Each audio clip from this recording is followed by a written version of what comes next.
Breaking tonight, a bombshell new report raising concerns that the Obama administration, quote, miscalculated the Russia threat, allowing Putin to launch years of attacks against the United States, tampering with everything from our economy to our elections, and ultimately leaving Americans vulnerable even at this very moment. Good evening, I'm Trish Regan, in for Martha McCallum.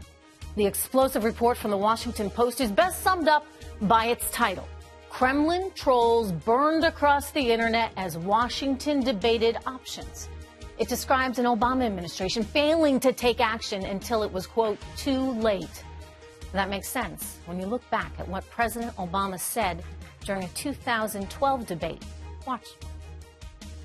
When you were asked what's the biggest geopolitical threat facing America, you said Russia. Not Al-Qaeda, you said Russia. In the 1980s are now calling to ask for their foreign policy back. Remember that one? Well, Fox News chief national correspondent Ed Henry is live in Washington with the story for us tonight. Ed.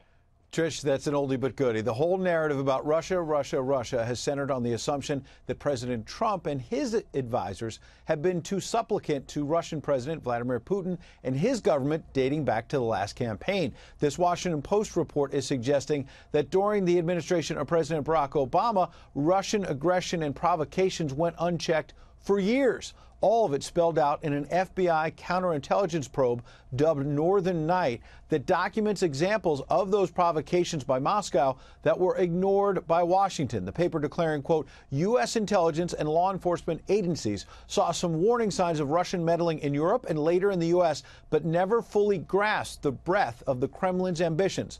Top U.S. policymakers did not appreciate the dangers, then scrambled to draw up options to fight back.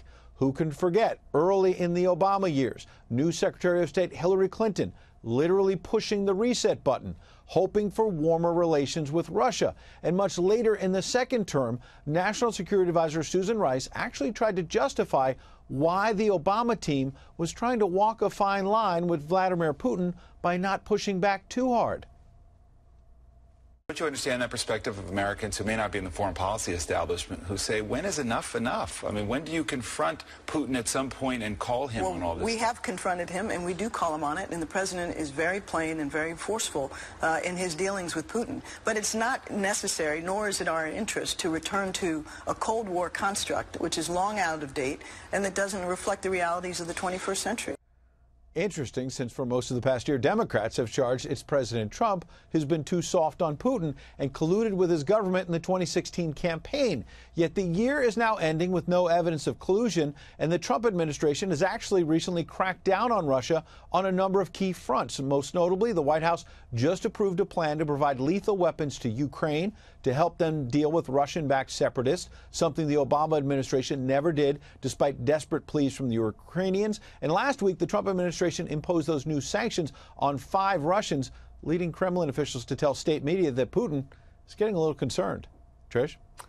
You know, Ed, I think one of the first times I ever met you was actually at the Lobster Summit in Kennebunkport, Maine. And that was when you had Putin and Bush coming together, and it was a big deal. And that was a time, yes, when people were actually pretty concerned about Russia. You think about Condoleezza Rice, for example, and her background in Russian studies.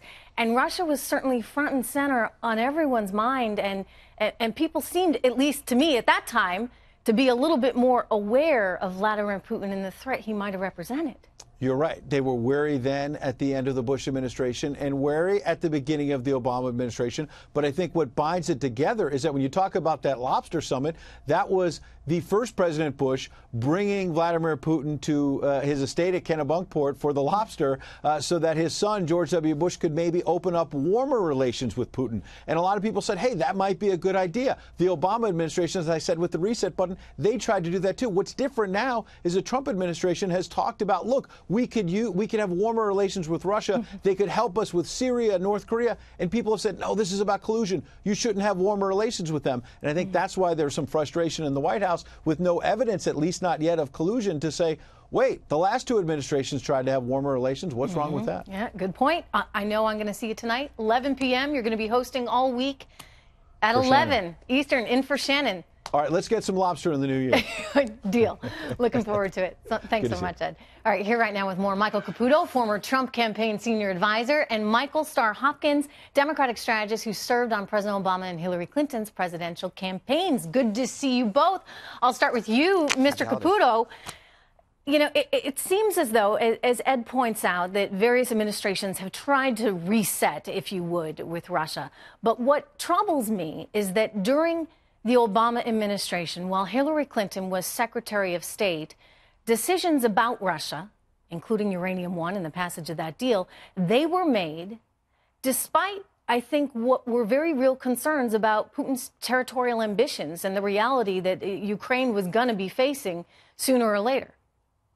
How come? Well, when I lived in Russia in the 90s, it was in, I guess, 1995 when the Russians were kind of forced to sign a treaty where they gave up Crimea. And I remember liberals, communists, conservatives, every politician in Russia said to themselves, to each other, that they were someday going to have Crimea back. That was always going to be, it was going to happen. It was always going to be in the cards. And somehow or another, the Obama administration took their eye off the ball. And it was during their siege of Ukraine that they really honed their skills in this online warfare with Twitter and Facebook and all the other online tools they have. And they've turned those tools on us. Michael Starr Hopkins, you think about how we used to fight more of a propaganda war, especially during the Cold War era. And then that kind of came to a halt back in 1999, at least on our side. But the Russians kept it going. And no one, for whatever reason, really cared or seemed to notice. How come? I think that's partly true. You know, we, I think, lost our focus when it came to Russia. I will say, however, the Obama administration put harsh sanctions on the Russian economy. And then Jay Johnson, during the 2016 election, attempted to have our election system determined as critical infrastructure so that then it would be federally taken on instead of having states deal with it. And that was something Mitch McConnell stopped him from doing. So I think both sides have a little blood on their hands. Well, you know, one of the questions I have is why the heck nobody noticed what was going on, Michael Caputo? Why is it that no one in the Obama administration said, wait a second, they are trying to influence things? I mean, they were getting reports. We have learned of this in the final months of the Obama administration, in the final year, and yet nobody responded to these in a way that you should if they're trying to influence our elections. Well, the Obama administration had an ambassador in place in Russia named Michael McFaul. Even though I disagree with the ambassador McFaul on a lot of things, he knows a lot about Russia, and there's probably no one more plugged into what goes on in Russia. So I'm quite sure that Ambassador McFaul you know, sent up flares time and again. And of course, our national security apparatus was aware that they were tinkering and poking at a lot of our computer systems. And we all have known for many years that some of the best, or worst in this case, you know, internet scammers in the world are in Russia, especially hackers and the like. So the signs have always been there.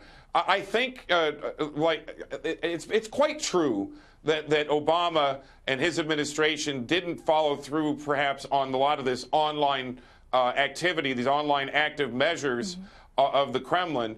And the commentary in 2012 about, we saw it on the tape earlier, about how Romney was insulted about saying Russia was on the top of his list of national security concerns. It really came back into play again just after the Ukrainian invasion. And unfortunately, it doesn't appear that we really kept up. And in July of 2016, when the hack of the DNC emails came out, I sent up the alarm then that this was most likely Russia. And in fact, something needed to be done about this stat. And nothing was. Well, I can remember 10 years ago, one of the cover stories of the CFR journal was by Yulia Tymoshenko, who was then, of course, in the Ukrainian government. And she was, you know, pleading for some help, saying that this is the goal of Vladimir Putin. This is the goal of Russia, to have a bigger presence in Europe and, in fact, to take parts of the Ukraine. So a lot of questions as to why nobody cared about it until perhaps it was too late. But before I let you go, Michael Caputo, you actually worked for the Kremlin. You spent years working in Russia. Then you were on the Trump campaign. I know that you've certainly been questioned by authorities. What is your response when they say, what role did Russia have in the election? Yeah, I worked in Russia for the 90s during the Yeltsin administration and worked with the Kremlin closely in those days on elections and Western corporate market entry. And I actually founded and put together the Rock the Vote Russia project, which brought young people out to vote in droves in 1996. Mm-hmm. But when Vladimir Putin came in, those of us who were advising the Yeltsin administration were quickly sent packing. In fact, most Western advisors were sent out during that time. Did you ever see any contact with the Russians while you're on the campaign? No. When I was interviewed by the House Permanent Select Committee on Intelligence, they asked me that question. I said, I've known President Trump since 1988. I worked more closely with him in the last several years. But we had one conversation, only one conversation about Russia. And he asked me, what was it like to work there? And I told him, and we changed the topic to the NFL after that. Well, no one ever, during the entire time I was at that campaign, ever asked me one question about my 7 years in Russia. That's why it's my opinion that there's no collusion. That's an important I just want to make one point really quickly. Really quickly, yes. I just want to say President Trump's comments about rigging the election made it really hard for President Obama and Jay Johnson to respond to some of the hacking of Russia because they were worried about the politicization of, bringing it into the media's network and explaining to the American people what was going on. So, I don't think President Trump did the American people a service by making it so political. Thank you so much. We probably have to look at doing that again. Good to see you both. Thank you very much.